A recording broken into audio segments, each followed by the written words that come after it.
Quanto a este ponto de homenagem a todas as vítimas do nazifascismo por ocasião dos 80 anos da libertação do campo de concentração de Auschwitz e do Dia Internacional em Memória das Vítimas do Holocausto, naturalmente que, julgo que nesta sala não há ninguém que não esteja absolutamente de acordo relativamente a tudo aquilo que aconteceu.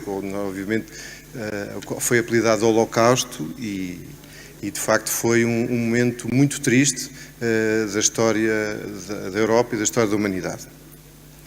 Agora, eu não posso deixar de dizer que o Partido Comunista é herdeiro de um acordo, que é o acordo Ribbentrop-Molotov, que, portanto, antecedeu a Segunda Guerra Mundial e que, inclusivamente, protagonizou a divisão, ou pretendia protagonizar a divisão da Polónia.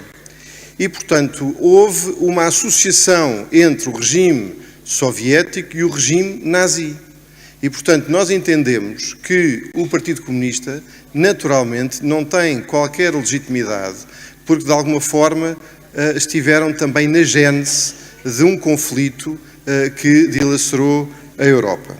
Portanto, esta é a primeira questão.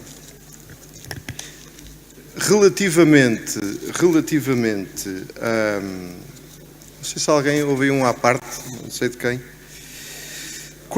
Sra. Presidente, eu tenho depois a segunda declaração de voto, que é o voto da moção. Portanto, e só para terminar, dizer naturalmente que é essa a razão pela qual nós votamos contra, pela hipocrisia do PCP. Quanto ao voto de moção garantia da existência de assistentes operacionais, nós votámos a favor de algumas alíneas, votámos contra outras. E desde logo, na alínea C, entendemos que a principal dificuldade das escolas é o número insuficiente de assistentes operacionais e não a sua adequação, uma vez que as direções da escola e chefes de assistentes operacionais já executam diariamente esse trabalho, que deve ser valorizado e enaltecido.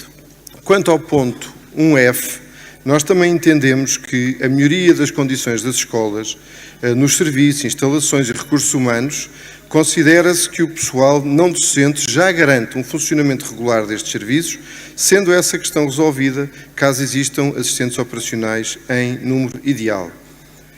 Quanto ao ponto 1H, a criação de um mecanismo que permita, em caso de necessidade, adequar o número pessoal não docente às especificidades de cada escola, independentemente da dotação máxima de referência do pessoal. E a dotação máxima está regulamentada e a adequação pode ser conseguida através da agilização do processo de substituição e colocação. No ponto 2, votámos contra o 2A, tendo em conta que defendemos o papel fundamental destes trabalhadores na missão da escola. No entanto, deve ser avaliado, em primeiro lugar, o processo de alteração de competências para os municípios e, em consequência dessa avaliação, promover as alterações necessárias à criação da carreira de trabalhadores não docentes, sempre em conjunto com autarquias e direções escolares, que são aqueles que melhor reconhecem as necessidades dos estabelecimentos.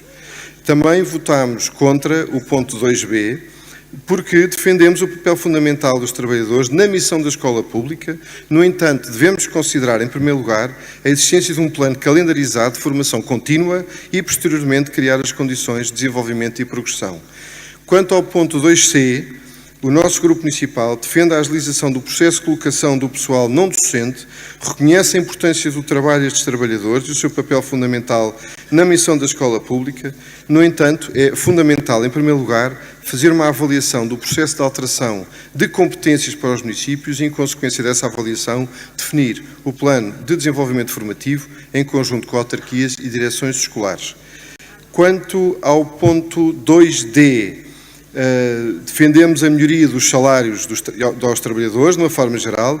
No entanto, e neste caso em específico, tem existido um aumento anual, com dificuldades crescentes para o tecido empresarial e para o aumento do peso total dos salários no Orçamento de Estado. Votámos contra o ponto 3, porque nós defendemos a escola pública e a livre escolha das famílias entre o público e o privado. No entanto, é fundamental recolher e gerir os meios financeiros para o apoio às escolas públicas e saber em pormenor como se traduz esse apoio de acordo com critérios de sustentabilidade e de uma gestão pública responsável. Muito obrigado.